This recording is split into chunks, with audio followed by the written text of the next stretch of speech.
ఎస్డివిన్ news కి స్వాగతం. ముందుగా ఈనాటి ముఖ్య అంశాలు. ప్రజానాయకుడు, దక్షిణ భారత ఉద్యమ కమ్యూనిస్టు నిర్మాత, స్వాతంత్ర సమర యోధుడు, తొలి పార్లమెంటు ప్రతిపక్ష నాయకుడు పుచ్చలపల్లి సుందరయ్య అని వెల్లడించిన సిపిఎం పాలిట్ బ్యూరో సభ్యులు బివి రాఘవులు. శాంతి భద్రతల పరిరక్షణ కోసమే కాటన్ సర్చ్ నిర్వహించినట్లు వెల్లడించిన అల్లాదుర్గం ఏసీపీ ఎస్ మురళీ మోహన్. మంగళగిరి టీడీపీ జాతీయ ప్రధాన కార్యాలయంలో మీడియా సమావేశం నిర్వహించిన మాజీ మంత్రి దేవినేని ఉమా. సీఎం లండన్ వెళ్లినా స్వామి భక్తి చూపిస్తున్న సీఎస్ అంటూ మండిపాటు. కోరం లేక వాయిదా పడిన ఇబ్రహీంపట్నం మండల పరిషత్తు సర్వసభ్య సమావేశం. 11 మంది సభ్యులకు గాను ఎంపీపీతో కలిసి 3 మాత్రమే హాజరు. ఏపీలో ఎన్నికల అనంతరం జరిగిన హింసను అడ్డుకోవడంలో నిఘా వ్యవస్థ పూర్తిగా విఫలమైందని ఆరోపించిన లిబరేషన్ కాంగ్రెస్ పార్టీ అధ్యక్షులు విజయ్ కుమార్.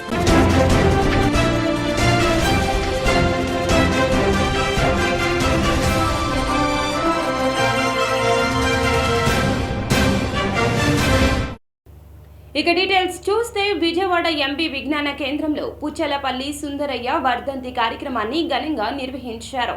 సుందరయ్య చిత్రపటానికి పూలమాల వేసి నివాళులర్పించారు. రాఘవులు మాట్లాడుతూ ఎన్డీఏ ప్రభుత్వం మళ్లీ అధికారంలోకి వస్తే దేశ సమైక్యతకు సవాళ్లు ఎదురవుతాయన్నారు. మతం, కులం, రంగు ప్రాతిపదికన దేశాన్ని విభజించాలని చూస్తున్నారంటూ ఆరోపించారు. వర్ధంతి సందర్భంగా నిన్న దేశవ్యాప్తంగా మన రాష్ట్రంలోనూ కార్యక్రమాలు జరిగినాయి. ఈరోజు ఇక్కడ జాతీయ సమైక్యత ఎదురవుతున్న సవాళ్లు అనే అంశం మీద నన్ను ప్రసంగానికి పిలిచారు. ఈరోజు మనం పార్లమెంట్ ఎన్నికల మధ్యలో ఉన్నాం. ఈ పార్లమెంట్ ఎన్నికల సందర్భంలో వివిధ పక్షాలు, ముఖ్యంగా ఎన్డీఏ పక్షాలు చేస్తున్న ఉపన్యాసాలు, ప్రచారాలు చూస్తే చాలా ఆందోళనకరంగా ఉన్నాయి. మన దేశ సమైక్యతను దెబ్బతీసే పద్ధతిలో మతోన్మాదాన్ని ప్రేరేపిస్తున్నాయి. అలాగే కుల విభజనని ప్రోత్సహిస్తున్నాయి. సామాజిక న్యాయాన్ని భంగం చేస్తున్నాయి. అలాగే సమాఖ్యవాదాన్ని భగ్నం చేసి రాష్ట్రాల హక్కుల్ని కాలరాసే పరిస్థితుంది.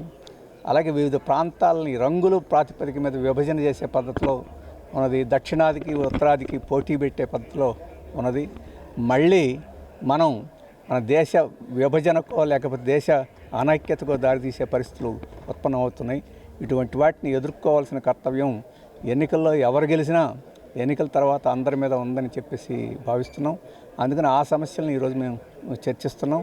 ముఖ్యంగా ఈరోజు జాతీయ సమైక్యతకి ప్రమాదం మతోన్మాదం నుంచి ఉంది. ఆ మతోన్మాదానికి ఈరోజు ప్రాతినిధ్యం బీజేపీ, ఎన్డీఏ వహిస్తుంది. ఆ శక్తుల్ని మనం ఇతర సామాజికంగా వెనకబడ్డ దళితులు, గిరిజనులకు తీరని అన్యాయం జరుగుతున్నటువంటి నేపథ్యంలో జాతీయ సమైక్యతని చాటి చెప్పడం కోసం, దేశ ఐక్యతని కాపాడడం కోసం ఈరోజు సుందరయ్య గారి స్మారక ఉపన్యాసం ఏర్పాటు చేయడం జరిగింది. బివి రాఘవులు గారు పుచ్చలపల్లి సుందరయ్య విజ్ఞాన కేంద్రం యొక్క అధ్యక్షులు. వారు వచ్చి ఈరోజు ఈ స్మారక ఉపన్యాసం చేస్తారు. దేశంలో ఈరోజు ఉన్నటువంటి రాజకీయ వాతావరణంలో జాతీయ సమైక్యతకి, భారతదేశం యొక్క సమైక్యతకి ఎదురవుతున్నటువంటి సవాళ్ల గురించి యావత్తు ప్రజానీకానికి వివరించడం కోసం మేము విజ్ఞాన కేంద్రం కృషి చేస్తున్నాం. అందులో భాగంగా ఈరోజు పిలిపించాం. దురదృష్టం, మన రాష్ట్రంలో అటు అధికార పక్షం, ఇటు ప్రతిపక్షం ఇద్దరు కూడా ఏ శక్తులైతే ఈరోజు జాతి సమైక్యతకి నష్టం కలిగిస్తున్నాయో ఆ శక్తుల్ని ప్రోత్సహించడం అనేటువంటిది ఏకోన్ముఖంగా ఖండించదగినటువంటి విషయం. ఈ విషయాల్ని ప్రజల్లో పెద్ద ఎత్తున విస్తృతంగా ప్రచారం చేయడం కోసం ఈ కార్యక్రమం చేపట్టాం. అందరికీ ఈ సందర్భంగా సుందరయ్య గారి 39వ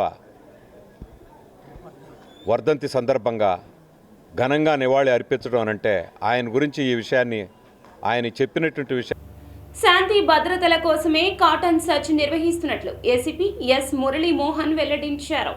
స్థానిక దేవుని చెరువు నందు తెల్లవారుజామున కాటన్ సర్చ్ ద్వారా ప్రతి ఇంటిని పోలీసులు తనిఖీలు నిర్వహించి శాంతి భద్రతల పరిరక్షణకు పలు సూచనలు చేశారు. ఈ సందర్భంగా ఏసీపీ మాట్లాడుతూ గ్రామాలలో శాంతి భద్రతల కోసం ఉన్నతాధికారుల ఆదేశాల మేరకే కాటన్ సర్చ్ నిర్వహించినట్లు చెప్పారు.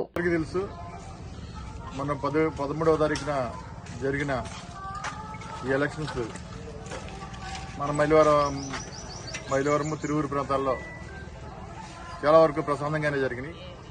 అయినప్పటికీ కూడా కొన్ని చోట్ల జరిగినటువంటి విషయాలను దృష్టిలో పెట్టుకుని మన ఎన్టీఆర్ జిల్లా గౌరవ సిపి గారు శ్రీ పిహెచ్డి రామకృష్ణ ఐపీఎస్ గారి ఉత్తర్వుల ప్రకారం, అలాగే మా డీసీపీ కె శ్రీనివాసరావు గారి ఆదేశాల ప్రకారం ఈరోజు మైలవరం సబ్ డివిజన్లోని సిఐలు కిషోర్ బాబు, నబీ, అలాగే ఎస్ఐలందరూ కూడా మళ్ళీ మా సిబ్బంది అంతా కూడా కలిసి మైలవరంలోని దేవుని చెరువు ఏరియాలో మంగళగిరిలోని టీడీపీ పార్టీ కార్యాలయంలో మాజీ మంత్రి దేవినేని ఉమా మీడియా సమావేశం నిర్వహించారు.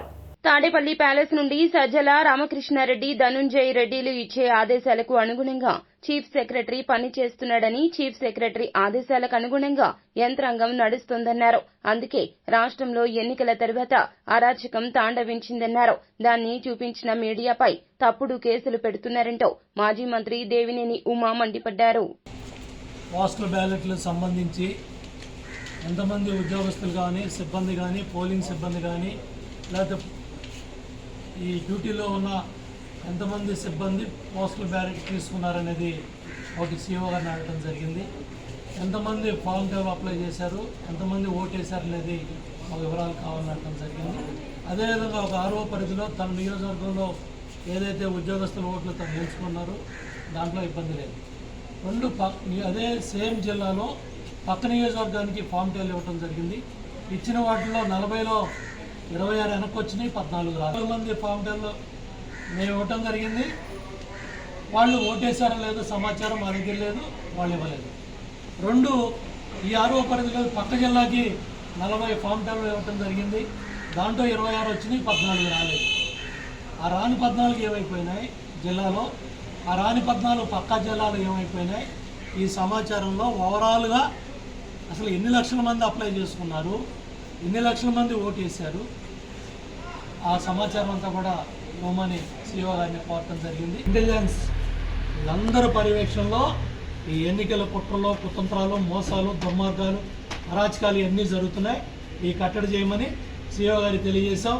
మీ పై అధికారులు కూడా తెలియజేయండి. 10 రోజుల క్రితం మీకు చెప్పాం. ఆన్ పేపర్ మీద పెట్టి ఇవన్నీ కంట్రోల్ చేసి కలెక్టర్కి డైరెక్షన్ ఇవ్వమని అడిగాం. అట్లాగే ఏదైతే ఏదైతే ప్రెస్ మీద పెట్టిన కేసులన్నీ కూడా ఎత్తివేయాలి. ఇప్పుడే ఎంపీ గారు చెప్పాడు. 5 రోజులుగా వండి వారుస్తున్నాడు సాక్షాడు. డీసీపీ కనపట్లేదా, చీఫ్ సెక్రటరీ కనపట్లేదా? పొలాలంట కడుతున్నారు, మతాలంట కడుతున్నారు, బంధుత్వాలంట కడుతున్నారు, ఫ్యామిలీలను బయటికి లాగుతున్నారు. బాధ్యత లేదా, కనపట్లేదా? ఈనాడు కనపడింది, ఈటీవీ కనపడింది, ఆంధ్రజ్యోతి కనపడింది, ఈనాడు కనపడింది, TV5 కనపడింది, సాక్షి ఛానల్ కనపడలేదా, సాక్షి పత్రిక కనపడలేదా? వాటి ప్రెస్ మీట్ పెట్టిన దాని మీద లైవ్ ఇచ్చారు.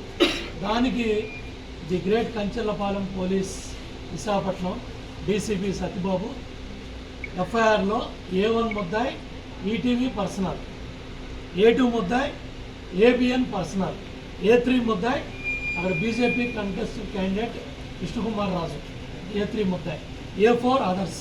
అంటే వీరందరినీ అదర్స్లో పెట్టేయడానికి 20 సెక్షన్లు పెట్టి మీడియా గొంతు నొక్కటానికి, ఫ్రీడమ్ ఆఫ్ ప్రెస్, మీడియా స్వేచ్ఛని కంట్రోల్ చేయాలని, కట్టడి చేయాలని వాళ్ళ డీసీపీ సత్యబాబు కంచెల వాళ్ళ పోలీస్ ఎఫ్ఐఆర్లు కట్టినంత అరాచకం చేస్తే అక్కడ విశాఖపట్నం సిపి నోరు తెరవాల. సోషల్ మీడియా ద్వారా, కథనాల ద్వారా బయటకు వచ్చిన ఈ వాస్తవాలు.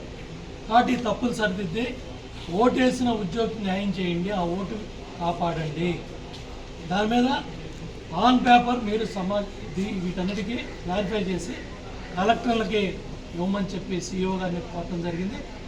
పైన ఏదైతే ఇప్పుడు బ్లూ కవర్ అని చెప్పి గ్రీన్ కవర్ అని చెప్పి 2 కవర్స్ ఇచ్చారు, ఒక ఎమ్మెల్యే ఓటుకి, ఎంపీ ఓటుకి. ఎంపీ ఓటు దగ్గర వేసేటప్పుడు ఫర్ ఎగ్జాంపుల్ ఇప్పుడు నర్సరావుపేట ఉందనుకోండి, నర్సరావుపేటలో 87 నర్సరావుపేట, 14 నర్సరావుపేట అని చెప్పి రాయాలి.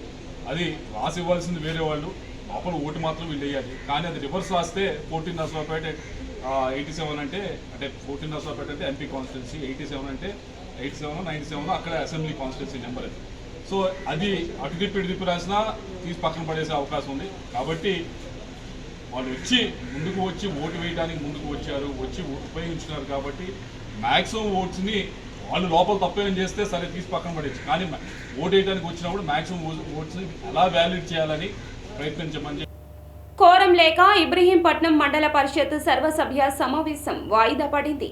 సమావేశానికి 11 మంది సభ్యులకు గాను ఎంపీపీతో కలిసి 3 మాత్రమే హాజరయ్యారు. సమావేశం నిర్వహణకు అవసరమైన సభ్యుల కోరం కోసం 2 సార్లు సమావేశాన్ని వాయిదా వేశారు. 3వసారి కూడా సరిపడినంత సభ్యులు లేకపోవడంతో వాయిదా వేసినట్లుగా ఎంపీడీఓ ఉమాదేవి ప్రకటించారు.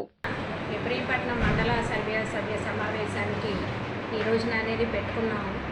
అందరికీ కూడా వారం ముందు నుంచే మనం చెప్పడం అనేది జరిగింది. అయితే ఈ రోజున మరి కోరం అనేది రాలేదు, అంటే నాతో కలిపి మొత్తం 3 సభ్యులు రావటం అనేది జరిగింది. తద్వారా 2:30కి ఒకసారి ఇప్పుడు ఒకసారి కూడా ఇంకా వస్తారేమో అని వేచి చూసి మేము వాయిదా అనేది వేసాము. మరి అయినా కూడా రాలేదు. సరే ఈ రోజున ఈ సమావేశం అనేది తాత్కాలికంగా ముగుస్తున్నాము. మళ్ళీ ఎప్పుడు పెడతాం అనేది మళ్ళీ ఇంటిమేట్ చేసి మళ్ళీ సభ్య సమావేశం అనేది పెట్టడం అనేది జరుగుతుంది. మీరు పార్టీ మారడం వల్ల మేము వాకౌట్ చేస్తామని వైసీపీ నేతలు. నాకైతే ఎవరు కూడా ఏ రోజు నేను రావట్లేదు, వాకౌట్ చేస్తున్నామని నాకు కానీ మా ఎంపీడీఓ గారికి కానీ ఎవరు ఇంటిమేషన్ అయితే చేయలేదు. మామూలుగానే మేము చెప్పాము అందరికీ కూడా, అయితే మరి వాళ్ళు రాలేదు. తర్వాత సర్వసభ్య సమావేశాన్ని కోరం లేని కారణంగా 2 సార్లు వాయిదా వేయడం జరిగింది. తదుపరి డేటు మళ్ళీ అందరికీ ఇంటిమేట్ చేయడం జరుగుతుంది. 2 సార్లు అంటున్నారు మేడం, ఎప్పుడెప్పుడు మేడం? మధ్యాహ్నం ఒక ½ అవర్ పోస్ట్పోన్ చేసినా మళ్ళీ ఇప్పుడు పోస్ట్పోన్ చేస్తాం. ఈ సభ్యులు రాని పక్షంలో ఏమైనా చర్యలు ఉంటాయి మేడం? లేదా సభ్యులు కంటిన్యూస్గా రాకపోతే వాళ్ళ మీద స్టెప్స్ తీసుకుంటాం. రావడం దానికి నోటీస్ ఇచ్చి డిస్క్వాలిఫై అయ్యే అవకాశం ఇంటిమేట్ చేస్తాం. వాళ్ళు సమావేశానికి వస్తే వాకౌట్ చేస్తే తెలుస్తుంది మనకి. వాళ్ళు అసలు సమావేశానికి రాలేదు. వాళ్ళు మీకు ఇంటిమేషన్ ఏమి ఇంటిమేషన్? ఎంతమంది వచ్చారు మేడం ఇప్పుడు సమావేశానికి? మనకి మండల అధ్యక్షులతో కలుపుకొని 3 వచ్చారు. మనకి 1/3 ఉండాలి. 1/3 అంటే 4 ఉండాలి. ఇంకొక షార్టేజ్ ఉండదు. మొత్తం 11 మంది. సీఈఓ ముఖేష్ కుమార్ మీనాను కలిసి చర్యలు తీసుకున్న ఐఏఎస్ ఐపీఎస్లకు తిరిగి పోస్టింగ్ ఇవ్వాలంటూ విజయ్ కుమార్ కోరారు. ఎన్నికలకు ముందు ఎన్నికల తర్వాత హింస జరగడం చాలా సందర్భాల్లో మనం గమనిస్తూనే ఉన్నామని, అలాంటిది ముందస్తు చర్యలు తీసుకోవడంలో అధికారులు విఫలం అయ్యారన్నారు. తమ తప్పును కప్పిపుచ్చుకునేందుకు 4 ఐఏఎస్ అధికారులపై చర్యలు తీసుకోవడాన్ని ఆయన తప్పుబట్టారు. చర్యలు తీసుకున్నటువంటి 4 ఐఏఎస్లలో 3 బలహీన వర్గాలకు చెందిన వారే అంటూ ఆయన గుర్తు చేశారు. హింస అనేటువంటిది చెలరేగటం మన ఆంధ్రప్రదేశ్ రాష్ట్రంలో చూసాము. అయితే ఈ రకమైనటువంటి హింస జరగడం అన్నది చారిత్రాత్మకంగా చూసినప్పుడు అనేక మార్లు జరిగాయి. బదిరికుప్పంలో చాలామంది ఓట్లు వేశారని చెప్పి ఇల్లు తగలబెట్టినప్పటి నుంచి చిత్తూరు జిల్లాలో కానీ, అనంతపురం జిల్లాలో కానీ, పాత గుంటూరు జిల్లాలో కానీ అనేక రకమైనటువంటి హింసలు జరిగినటువంటి విషయాలు మనకు తెలుసు. మరి ఎన్నికల సమయంలో అనేక మంది అబ్జర్వర్స్ ఉన్నారు, అనేక మంది పారా మిలిటరీ ఫోర్సెస్ని తీసుకొని వచ్చారు. ముందు ఏం జరుగుతుంది, ఏం జరగబోతుంది అనే అంచనాలు వేసే ఇంటెలిజెన్స్ ఉంది. ఇవన్నీ ఉన్నవి. అలాగే హిస్టారికల్గా పల్నాడు ఏరియాలో కానీ, చంద్రగిరి ఏరియాలో కానీ, తాడిపత్రి ఏరియాలో కానీ క్రైమ్ జరగడం అనేటువంటిది హిస్టారికల్గా జరిగింది. గత ఎన్నికల్లో కూడా జరిగింది, ఎన్నికలైన తర్వాత కూడా జరిగింది. ఈ రకమైనటువంటి హిస్టారికల్ సీక్వెన్స్ ఉన్న సమయంలో కూడా దాన్ని నియంత్రించకపోగా అధికారులను బలిపశువులు చేసి, అందులోనూ బలహీన వర్గాలుగా ఉన్నటువంటి వారిని బలిపశువులు చేసి వారిని బదిలీ చేయడం అనేటువంటి దాన్ని లిబరేషన్ కాంగ్రెస్ పార్టీ పూర్తిగా ఖండిస్తూ ఈ సీజన్లో 4 జిల్లాల నుంచి కలెక్టర్లు మార్చడం జరిగింది. కృష్ణా జిల్లా, తిరుపతి, అనంతపూర్ మరియు పల్నాడు. రాష్ట్రంలో జరిగిన హింసపై నివేదికను డీజీపీ హరీష్ కుమార్ గుప్తాకు సిట్ అందజేసింది. రాష్ట్రంలో ఎన్నికల రోజు ఆ తర్వాత జరిగిన హింసపై ప్రాథమిక నివేదికను డీజీపీ హరీష్ కుమార్ గుప్తాకు సిట్ అందజేయగా పోలింగ్ రోజు 33 హింసాత్మక ఘటనలు జరిగినట్లు ప్రత్యేక విచారణ బృందం గుర్తించింది. దమనకాండపై 2 రోజుల పాటు అధికారులు విచారణ చేపట్టారు. అల్లర్లు జరిగిన ప్రాంతాలకు వెళ్లి స్థానిక పోలీసులు, నేతలు, వివిధ వర్గాల ప్రజల నుంచి సమాచారం సేకరించారు. నేను ఎలాంటి రేవ్ పార్టీలకు వెళ్లలేదు అంటూ హీరో శ్రీకాంత్ వెల్లడించారు. తాను ఎలాంటి పార్టీలకు వెళ్లలేదని చెప్పారు. ప్రస్తుతం హైదరాబాద్లోనే ఉన్నానని తెలిపారు. కాగా బెంగళూరులో జరిగిన రేవ్ పార్టీలో ఒక యువకుడు తనలాగే ఉండడంతో అందరూ తాను అనుకున్నారంటూ వివరణ ఇచ్చారు. మా ఇంట్లోనే ఉన్నాను, హైదరాబాద్లో ఉన్నాను. సో నేను విన్నాను పొద్దున్నుంచి, నాకు ఫోన్లు రావడం జరిగింది. నేను కూడా వీడియో క్లిప్ చూశాను. మన మీడియా మిత్రులు చాలామంది నన్ను అడిగి క్లారిఫై చేసుకున్నారు. వాళ్ళ దాంట్లో రాలేదు నాకు తెలిసి. చాలా అట్లా శ్రీకాంత్ ఇలా బెంగళూరులో రేవ్ పార్టీకి వెళ్ళాడు, హేమ వెళ్ళింది, ఈ టైప్లో ఏవో వచ్చినాయి. నిజంగా నాకు నవ్వు వచ్చింది. ఇంట్లో వాళ్ళంతా నవ్వుకున్నాం. ఇదేంటిది, మొన్న ఏమో విడాకులు ఇచ్చి పిచ్చేశారు నా భార్యతో, ఈరోజేమో రేవ్ పార్టీలకి వెళ్ళాడు అని వచ్చేసినాయి. కానీ ఒకటి, వాళ్ళు కొంచెం తొందరపడ్డంలో ఇది లేదనిపించింది. ఎందుకంటే వాడెవడో, అతను ఎవరో కానీ కొంచెం నాలాగా ఉన్నాడు. వాడు కొంచెం ఇలా కప్పుకొని, అది గెడ్డం ఉంది, బట్ ఇప్పుడు గెడ్డం నాకు లేదు అని, బట్ గెడ్డంతో నేను షాక్ అయ్యాను. ఇదేంటిది నాలాగా ఉన్నాడేంటి అని నేనే షాక్ అయ్యాను. సో దయచేసి ఎవరు నమ్మొద్దు. ఎందుకంటే రేవ్ పార్టీలకి వెళ్ళే కల్చర్ నాది కాదు, పబ్ కల్చర్ మనిషిని కాదు నేను. ఒక్కోసారి బర్త్డే పార్టీలకి వెళ్తాము, ఒకవేళ తెలియకుండా ఏదైనా వెళ్ళినా ఒక హాఫ్ అన్ అవర్ నుండి వచ్చేస్తాను తప్పితే అటువంటి ఏమీ లేదు. రేవ్ పార్టీ ఎలా ఉంటుందో కూడా నాకు తెలియదు. సో దయచేసి ఎవ్వరూ ఈ విషయాన్ని నమ్మొద్దు. హ్యాపీగా నేను హైదరాబాద్లో ఉన్నాను, మా ఇంట్లోనే. ఇప్పుడు మా ఇంట్లో నుంచే నేను ఇది చేస్తున్నాను. సో దయచేసి మీడియా మిత్రులందరికీ కూడా నేను చెప్పేది ఏంటంటే, ఏ విషయం కరెక్ట్గా తెలుసుకోకుండా మీరు కూడా థంబ్నైల్స్ పెట్టేసేసి నా బొమ్మ వేసేసి రేవ్ పార్టీలో పట్టుబడ్డ శ్రీకాంత్ ఈ టైప్లో వేస్తున్నారు. కాబట్టి దయచేసి ఎవరు నమ్మొద్దు. అది అతను అలాగా ఉన్నాడు అనే ఒక విషయంలో మీరు పొరపాటు పడుంటారని నేను అనుకుంటున్నాను. దయచేసి అది నేను కాదు. Thank you. ఇటువంటి అన్నీ కూడా నిజంగా కొంతమంది వాళ్ళందరికీ నిజంగా థ్యాంక్స్ చెప్పుకుంటున్నాను నేను. కొంతమంది మీడియా మిత్రులు నాకు డైరెక్ట్గా తెలుసు కాబట్టి, వాళ్ళ ఫ్రెండ్స్ లాగా నన్ను ఇచ్చేస్తారు కాబట్టి వాళ్ళందరూ. ఆంధ్రప్రదేశ్లో ఆరోగ్యశ్రీ సేవల నిలిపివేతకు హాస్పిటల్ అసోసియేషన్ నిర్ణయం తీసుకుంది. ఆరోగ్యశ్రీ కింద రోగులకు అందించిన వైద్య సేవల బిల్లులను విడుదల చేయాలని ప్రభుత్వం ఇంకా బకాయి బిల్లులు చెల్లించకపోవడాన్ని నిరసిస్తున్నట్లు ఒక ప్రకటనలో పేర్కొంది. ప్రస్తుతం ప్రభుత్వం సుమారు 1500 కోట్ల వరకు బకాయిలు చెల్లించాల్సి ఉందని తెలిపింది. ఉద్యోగుల ఆరోగ్య పథకం కింద ప్రభుత్వం 50 కోట్ల రూపాయల బిల్లులు మాత్రమే చెల్లించిందంటూ అసోసియేషన్ ప్రస్తావించింది. 530 కోట్ల బిల్లులు CFMS లో అప్లోడ్ చేశామని పేర్కొంది. ఎన్నికల ఫలితాలు వెలువడక ముందే సీఎం ప్రమాణ స్వీకారం ఏర్పాట్లపై వైసీపీ నేతలు చర్చించుకుంటున్నారు. తాజాగా ఆ పార్టీ ఎంపీ వైవి సుబ్బారెడ్డి మీడియాతో మాట్లాడుతూ, విశాఖపట్నంలో జూన్ 9వ తేదీన ఉదయం 9:38 ఏపీ సీఎంగా రెండవసారి జగన్ ప్రమాణ స్వీకారం చేస్తారు. దీనికి సంబంధించిన ఏర్పాట్లపై పార్టీ నేతలతో చర్చిస్తున్నట్లు ఆయన చెప్పుకొచ్చారు. గత 5 సంవత్సరాల్లో మా గౌరవ ముఖ్యమంత్రి జగన్మోహన్ రెడ్డి గారి పాలనలో సంక్షేమ కార్యక్రమాల వల్ల డైరెక్ట్గా కుటుంబాలలో మేలు జరిగిన దానికి, మరీ ముఖ్యంగా మహిళలు, వృద్ధులు చూపించిన కృతజ్ఞతకు నిదర్శనమే మొన్న 13వ తారీఖు జరిగిన పోలింగ్ సరళి గమనిస్తే అర్ధరాత్రి 11:30-12 వరకు కూడా మార్నింగ్ 7:30 నుంచి మహిళలు, మరీ ముఖ్యంగా వృద్ధులు, వికలాంగులు వచ్చి ఓట్లేసిన తీరు చూస్తేనే ఆ రోజే తెలిసిపోయింది రాష్ట్ర ప్రజలందరూ కూడా ఏ విధంగా గౌరవ ముఖ్యమంత్రి జగన్మోహన్ రెడ్డి గారి పట్ల, వైఎస్ఆర్ కాంగ్రెస్ పార్టీ పట్ల ప్రజలు ఆదరణ చూపబోతున్నారు. దానికి నిదర్శనం రేపు తప్పకుండా 4వ తారీఖు జరగబోయే ఓట్ల లెక్కింపులో వైఎస్ఆర్ కాంగ్రెస్ పార్టీ అభ్యర్థులు వన్ సైడ్ అత్యధిక శాతం 175 మందికి అత్యధిక శాతం 150 పైనే వస్తాయని మా గౌరవ ముఖ్యమంత్రి గారు చెప్తున్నారు. తప్పకుండా అది అక్షరాల నిజమవుతుంది. ప్రజలు ఆశిస్తున్నారు. తర్వాత కార్యక్రమం పెద్దలు చెప్పినట్టు తప్పకుండా వైఎస్ఆర్ కాంగ్రెస్ పార్టీ అధికారంలోకి వస్తుంది.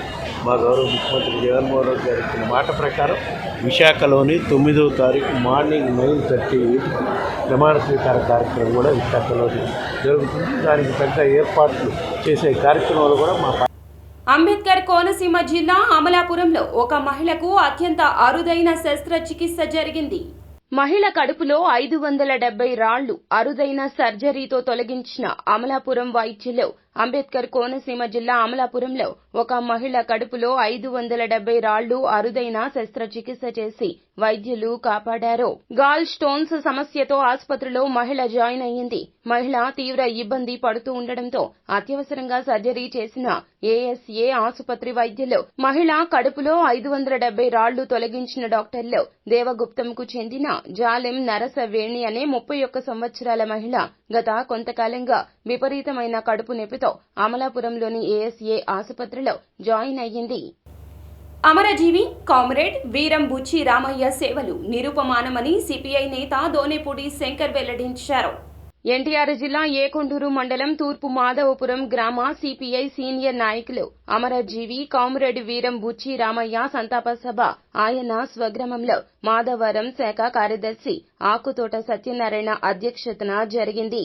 ఏకొండూరు మండలంలో పేదలకు ఇళ్ల స్థలాలు పంపిణీకై పేదలను సమీకరించి ఉద్యమాలు నిర్వహించినట్లు ఈ సంతాప సభలో పాల్గొన్న ఎన్టీఆర్ జిల్లా సిపిఐ కార్యదర్శి కామ్రేడ్ దోనేపూడి శంకర్ వెల్లడించారు.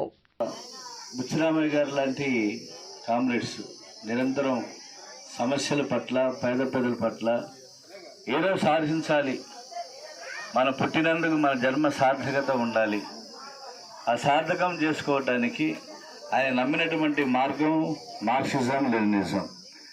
ఆ మార్గంలోనే తుది శ్వాస వరకు కూడా కమ్యూనిస్ట్ పార్టీ సభ్యుడిగా తన జీవిత చరమాంగ దశ వరకు కూడా ఆయన తన జీవితాన్ని కొనసాగించారు.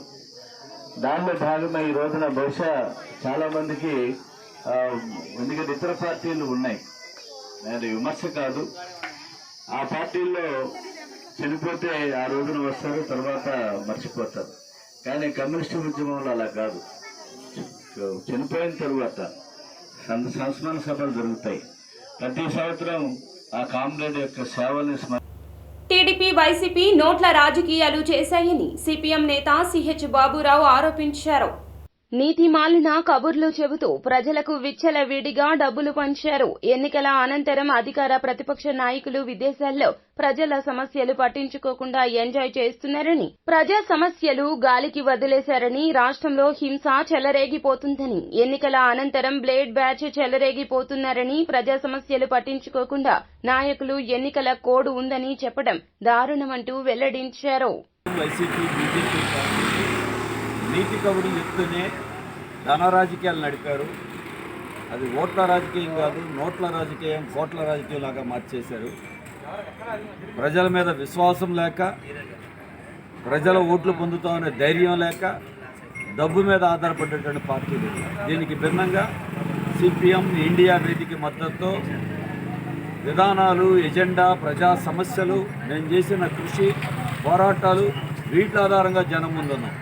అందుకే ఎన్నికల అనంతరం కూడా చాలామంది చూస్తున్నాం, అధికార ప్రతిపక్ష నేతలు పెద్ద వాళ్ళు విదేశాల్లో విహారయాత్రలు చేస్తున్నారు, లేకపోతే ఏంటో తెలియదు, కానీ వాళ్ళ ఇష్టం.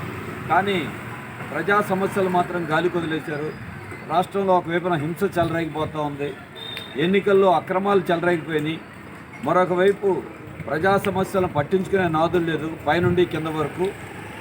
ఎన్నికల కోడ్ అని చెప్పారు.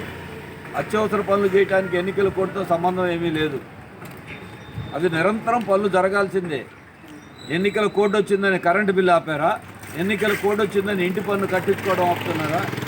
ఎన్నికల కోడ్ ఉందని ప్రభుత్వం ఏ పన్ను వసూళ్లు ఆపారు? పనులు చేయటాన్ని ఎందుకు ఆపాలి? ఈ ఏడాది నైరుతి రుతుపవనాలతో వాతావరణం అనుకూలంగానే ఉంటుందని, వాతావరణం సాధారణ వర్షపాతం నమోదవుతుందని వాతావరణ శాఖ వెల్లడించింది.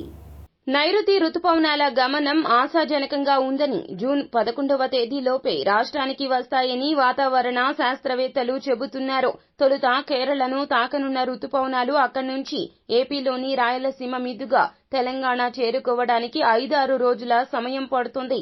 రుతుపవనాల రాకలో జాప్యం జరిగితే జూన్ 2వ వారంలో రాష్ట్రమంతటా విస్తరిస్తాయని నిపుణులు చెబుతూ ఉన్నారు.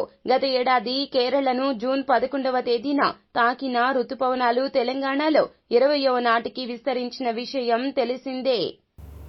పల్నాడు జిల్లా నూతన ఎస్పీగా బాధ్యతలు తీసుకున్న మల్లికా గార్గ్. జూన్ 4వ తేదీన కౌంటింగ్ సజావుగా జరగడమే నా ముందు ఉన్న మొదటి లక్ష్యం. దేశానికి లా అండ్ ఆర్డర్లో ఆంధ్రప్రదేశ్ ప్రశాంతంగా ఉండేదని పేరు ఉండేది. ప్రస్తుతం జరిగిన సంఘటనల కారణంగా పల్నాడు జిల్లాలో తిరిగి ప్రశాంతత తేవడానికి కృషి చేస్తానని వెల్లడించారు. నేను మల్లికా గార్గ్ ఈరోజు ఎస్పీ పల్నాడుగా చార్జ్ తీసుకున్నాను. సో ఇప్పుడు మీ అందరికీ తెలుసు దట్ మన దగ్గర పల్నాడులో అండ్ ఇంకా కొన్ని చోట్ల ఆంధ్రప్రదేశ్లో there have been incidents of post-poll and poll day violence. So దానివల్ల కొంచెం డిస్టర్బ్ పరిస్థితి ఉంది, పర్టికులర్లీ పల్నాడు జిల్లాలో. సో నా ఫస్ట్ ప్రయారిటీ ఉంటుంది to restore the law and order situation to normalcy. So మన దగ్గర చాలా ఇన్సిడెంట్స్ జరిగినాయి.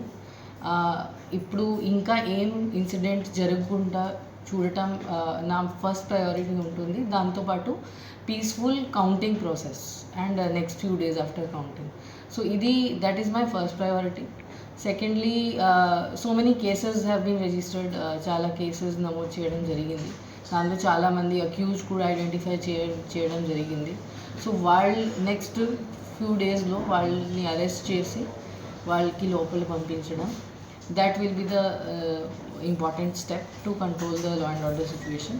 దాంతోపాటు ఇంకా ట్రబుల్ మాంగర్స్ ఎవరు ఉన్నారు, మనకి ట్రబుల్సమ్ విలేజెస్ ఏమున్నాయి, దాని మీద గట్టిగా సర్వేలెన్స్ పెట్టడం, ప్లస్ మనకి చాలా ఫోర్స్ కూడా ఇవ్వడం జరిగింది పైనుంచి. అండ్ నెరెడ్కో నూతన 6వ వార్షికోత్సవ వేడుకలు తాడేపల్లిలో విజయవాడ క్లబ్లో ఘనంగా జరిగాయి. రియల్ ఎస్టేట్ రంగంలో ఉన్న సభ్యుల సమస్యల పరిష్కారంతో పాటుగా హక్కులు కాపాడేందుకు national real estate development council Andhra Pradesh NAREDCO నిరంతరం కృషి చేస్తుందని నెరెడ్కో నూతన అధ్యక్షులు గద్దె చక్రధర్ వెల్లడించారు. సలహా committee chairman B Ravindranath Tagore, Tirupathi Rao Gadde అధ్యక్షతన జరిగిన సమావేశంలో నూతన పాలక మండలి చైర్మన్ గా జి హరిబాబు, అధ్యక్షులుగా గద్దె చక్రధర్ ప్రమాణ స్వీకారం చేశారు.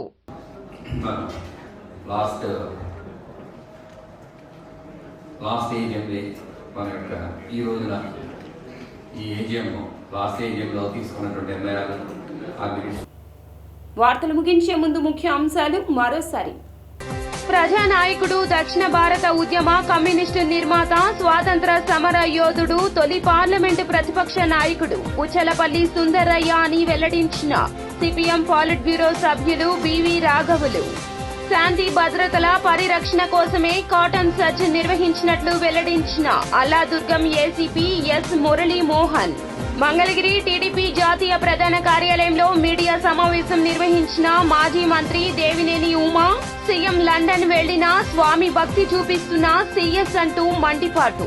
కోరం లేక వాయిదా పడిన ఇబ్రహీంపట్నం మండల పరిషత్తు సర్వసభ్య సమావేశం. 11 మంది సభ్యులకు గాను ఎంపీపీతో కలిసి 3 మాత్రమే హాజరు.